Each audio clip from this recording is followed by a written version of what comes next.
Alright, this is for the Rook.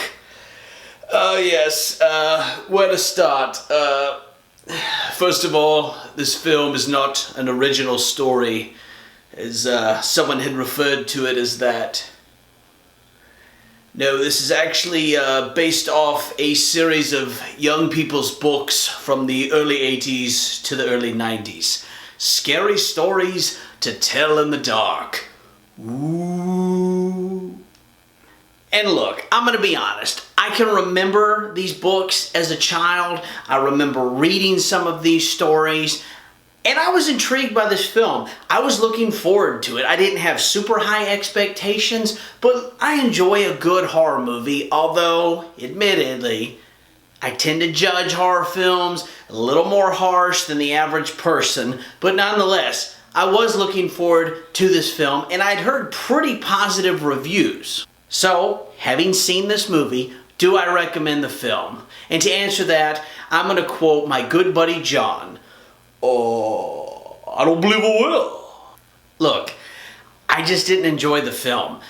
It started off pretty good. I felt like there was some potential there, but the longer it went on, the more ridiculous it got, the more I found myself sitting there going, this is top 2 of the worst films I've seen all year in 2019.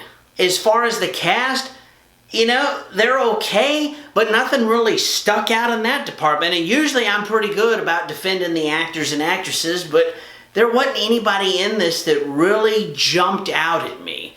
No standout performance there. And I know I say this a lot with most of these modern day horror films, but there was just too much humor. It took away from the terror and suspense and horror. I don't think it had any more than the average film, but it was enough that I felt like it kind of hurt it.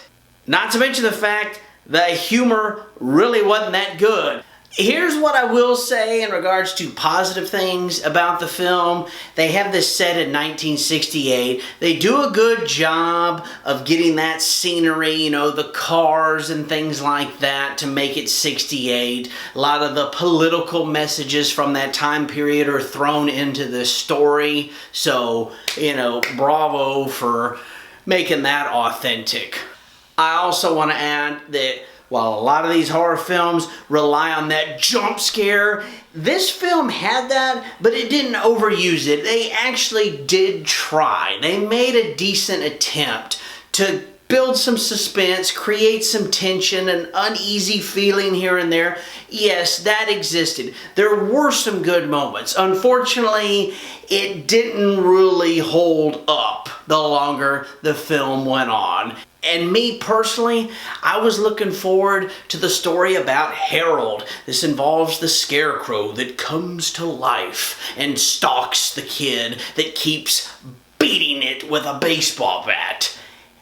That was a big letdown. I don't want to go into too much detail and give things away, but it seemed like it was over just like that. Kind of thought we'd get a little bit more there. As far as the other stories in the book, look, there was potential. A lot of this I felt like could have done well.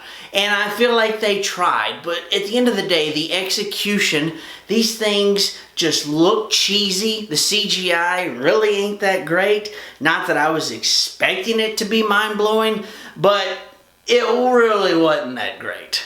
And it fails to be scary. Having said that though, I think the young audience, and that may be what this is geared towards, the younger teens, preteens, hence the PG-13 rating, even though I would make the argument you can make a terrifying movie PG-13, you're just not using all the blood and guts, you're using real suspense, real terror. But I think what their goal was is to target that teen and preteen audience. And yes, I could see a lot of them, especially this modern sensitive type of generation, they probably would get a little creeped out and grossed out and terrified by some of the stuff going on. But somebody like me who grew up with these stories, who have seen real good horror films, this isn't gonna be anything that's leaving a lasting impression. At the end of the day, it's really dumb, in my opinion. Now, you may disagree, and that's fine. If you want to go see the film, if you want to leave me some comments and let me know what your thoughts were, whether you agree or disagree, either one is fine. I want to thank you guys for watching. I'm going to give this film a rating of, a 5. I'll be generous. Probably doesn't deserve that, but I'm going to give it a 5. Guys, thanks so much for watching. I hope you have enjoyed. Please click that subscribe button if you have not subscribed. Leave me some likes and comments, and you guys take care. We'll see you next time.